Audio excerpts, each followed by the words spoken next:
সেনাবাহিনী তারা ভিতরে ঢুকেছিলেন, শেষ পর্যন্ত ছাত্র জনতার তোপের মুখে পড়ে তারা বেরিয়ে যেতে বাধ্য হচ্ছে।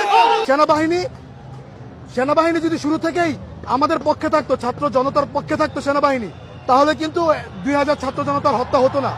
এই সেনাবাহিনী কিন্তু তখন আমাদের পক্ষে ছিল না। পরবর্তীতে সেনাবাহিনী আমাদের সাথে সুশীল চেয়েছে। সেনাবাহিনী সুশীলতার কারণে আমাদের দেখেন প্রায় 30,000-এর উপরে আমাদের ভাই বোনদের হাত পা হারিয়েছে, এখন আহত নিহত আছে। আজকে আমরা কুখ্যাত একজন স্বৈরাচার পিশাচিক একজন আপনার শেখ মুজিবুর রহমান, ওনার বাড়ি আমরা ভাঙচুর করতে এসেছি ধানমন্ডি 32-এ। এই জায়গায় সেনাবাহিনী এসে সুশীল ছাড়তে এসেছেন, জানি না এখানে সুশীল ছাড়তে সেখানে তিনি বাকরা দিতেন কিনা, কিন্তু আমার স্পষ্ট বার্তা হচ্ছে কোনোভাবে আজকে শেখ হাসিনা আপনারা দেখছেন যে অলরেডি বক্তব্য দিচ্ছে, তিনি ছাত্র জনতার উদ্দেশ্যে একজন খুনি বক্তব্য দিচ্ছে, কতটা লজ্জাজনক। আমরা এখানে নেট পাচ্ছি না, এখানে কেউ লাইভ করতে পারতেছে না। আমার মনে হয় যে গভর্নমেন্টের ভিতরেও এই পৈশাচিক শেখ হাসিনার দোসররা আছে। এখানে অনেক সাংবাদিকরা লাইভ করতে পারতেছে না, ভিডিও নিতে পারতেছে না, সবাই ফুটেজ দিচ্ছে।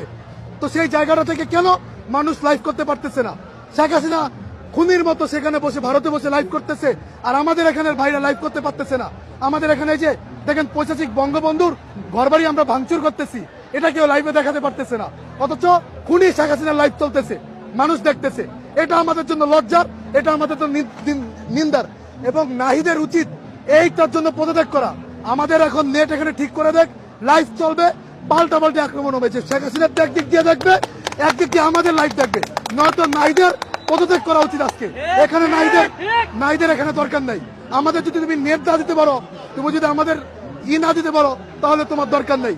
এখানে আমরা একটা স্পষ্ট বার্তা দিতে চাই, কোনোভাবে যদি আওয়ামী লীগ ফিরে আসার চেষ্টা করে, বা কোনোভাবে আওয়ামী লীগ যদি মনে করে যে এই অভ্যুত্থানে তারা আবার পূর্ণজন্ম হবে, তাহলে কিন্তু আমরা কিন্তু বঙ্গবন্ধুর ইসে চলে যাব, সেখানে তার কবর ভাঙচুর করব। স্পষ্ট কথা, বাংলাদেশে কোন স্বৈরাচারের কবর আমরা রাখতে দিব না। তারা যেমন আমাদের দেলোয়ার হোসেন সাইদির কবরকে আপনারা দেখেছেন কিভাবে আপনারা দেখেছেন যে দেলোয়ার হোসেন সাইদির কবরের সময় কিভাবে বাগড়া দিয়েছে। ইতিহাস সাক্ষী যে একজনের জানাজা পড়ার জন্য হাজার হাজার মানুষ জীবন দিয়েছে, আরেকজনের জন্য জানাজা না হয় সারা দেশে হরতাল অবরোধ চলেছে। তো এই কারণে আমরা তার জানাজা কি, তার কাপড়ের জন্য মানুষ কাপড় পর্যন্ত দেয় নাই, থুতু দিছে, সারা দেশের মিষ্টি শেষ হয়ে গেছে।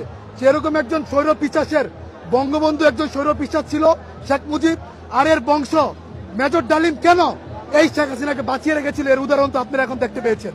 কেন এই খুনিটাকে বাঁচিয়ে রেখেছিল গত 17 বছর আপনারা দেখেছেন। এক কতটা আপনার এই সূরা তাব্বাত দিয়া দাবিল সূরা লাহাবের ভিতরে আছে, তার আল্লাহ তাআলা বলেছেন ধ্বংস হোক তার হাত, ধ্বংস